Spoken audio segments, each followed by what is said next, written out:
Voilà, donc on aborde un nouveau thème qui est le thème gestion et création de valeur, avec un premier chapitre.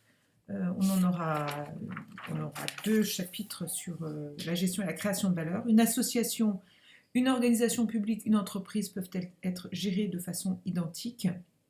Dans ce premier chapitre, donc en management, on a bien vu les caractéristiques de ces trois grands types d'organisations qu'on va étudier toute l'année. Donc ce chapitre, il va vous permettre de représenter l'activité d'une organisation à l'aide d'un schéma simple. Vous allez être capable de mettre quels sont les différents acteurs et quelles sont leurs activités et leurs flux. On va travailler sur les types de ressources et leur emploi chez ces différentes organisations. Et enfin, on verra que les choix de gestion, finalement, ils ne peuvent pas être gérés de façon identique. Tout va dépendre à la fois de leur environnement et de leur objet social. Voilà, donc la notion de processus, on l'a vu dans les chapitres précédents. On a vu l'automatisation des processus, les processus métiers, les processus support.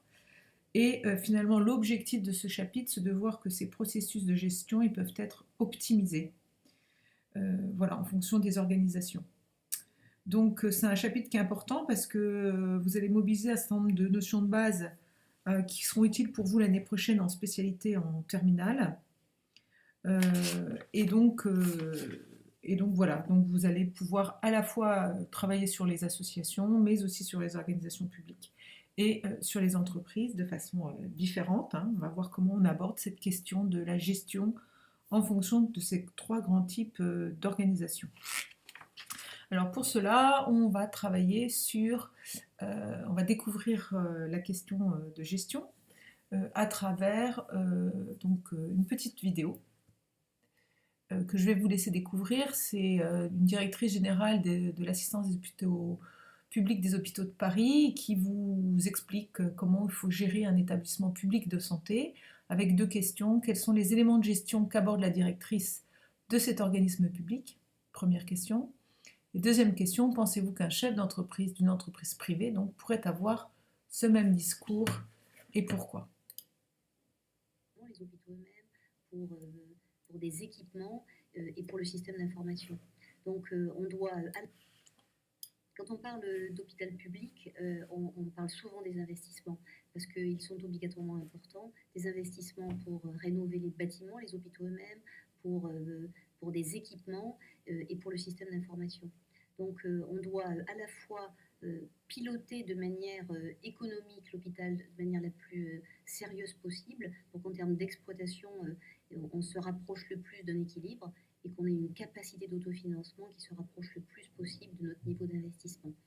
Mais on devra, et c'est sûr dans le futur, pour des investissements très importants, et notamment des rénovations de gros hôpitaux, on aura besoin d'avoir un accompagnement de nos tutelles.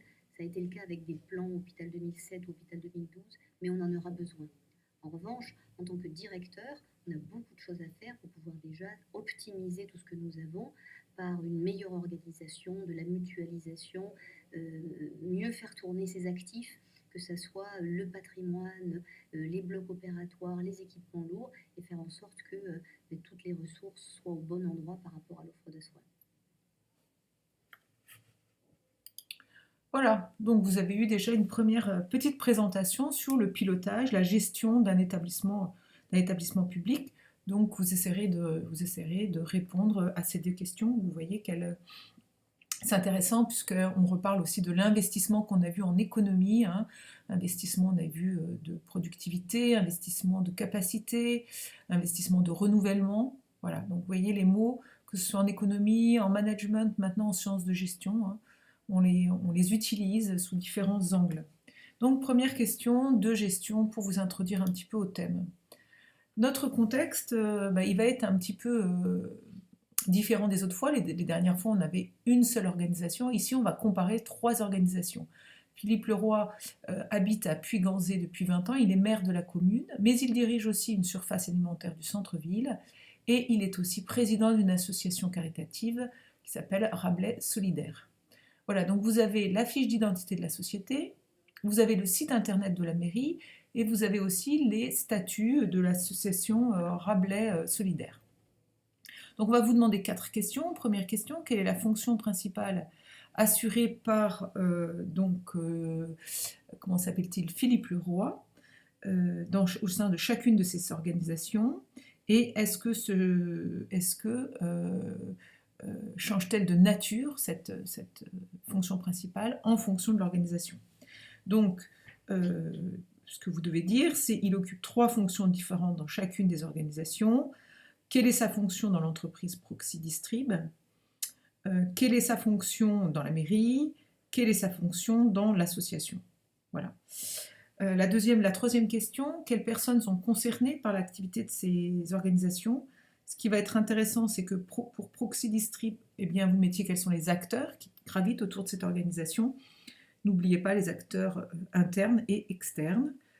De la même façon, vous nommerez ceux qui gravitent autour de la mairie et comment on les appelle.